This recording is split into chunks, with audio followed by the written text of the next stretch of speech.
ফ্রান্সের ফায়ার পাওয়ার আছে, স্পেন ব্রাজিলের ব্রিলিয়ান্স আছে, জার্মানি বল দিয়ে দম বন্ধ করতে পারে। তবে আর্জেন্টিনার কৌশল সম্পূর্ণ আলাদা।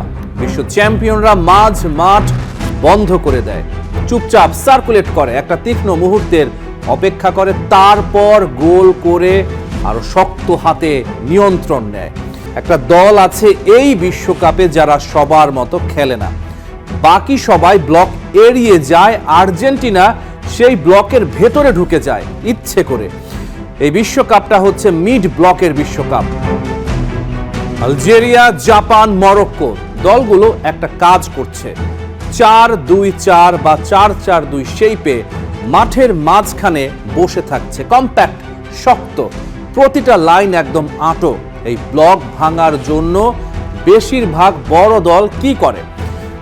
উইঙ্গারদের টাচ লাইনে ছড়িয়ে দেয়, প্রশস্ত করে ব্লককে, ডিফেন্ডারদের বাধ্য করে সিদ্ধান্ত নিতে সেন্টার ব্যাক কি চার্জ করবে নাকি ফুল ব্যাক আসবে। এই টেনশন তৈরি করে স্পেস বের করে। নেদারল্যান্ডস এটা করে, ফ্রান্স এটা করে, স্পেনও ঠিক এই কাজটাই করে, কিন্তু আর্জেন্টিনা করে না।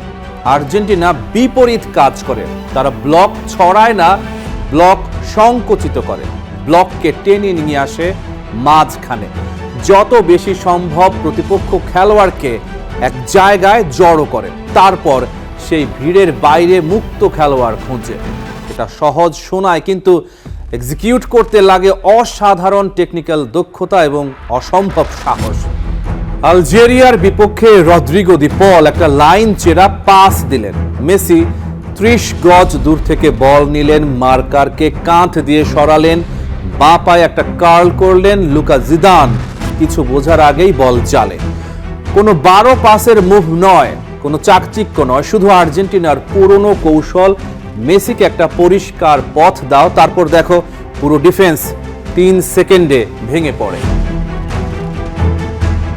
কাতারে মেসিকে প্রতিটা জটিল মুহূর্তে আলো জ্বালাতে হয়েছিল। মেক্সিকোর বিপক্ষে দূরপাল্লার গোল দিয়ে ম্যাচ বাঁচালেন, নেদারল্যান্ডসের বিপক্ষে মলিনাকে পাস দিয়ে ম্যাচ খুলে দিলেন, ফাইনালে ফ্রান্সের বিপক্ষে 2 গোল। সেই দলে নার্ভ ছিল, রসায়ন ছিল, স্কার টিস্যু ছিল, যেটা দ্বিতীয়বার তৈরি করা যায় না। কিন্তু ফুটবলের ভাষায় 2026-এর এই আর্জেন্টিনা হয়তো আরও সম্পূর্ণ। Rahman pair, star play.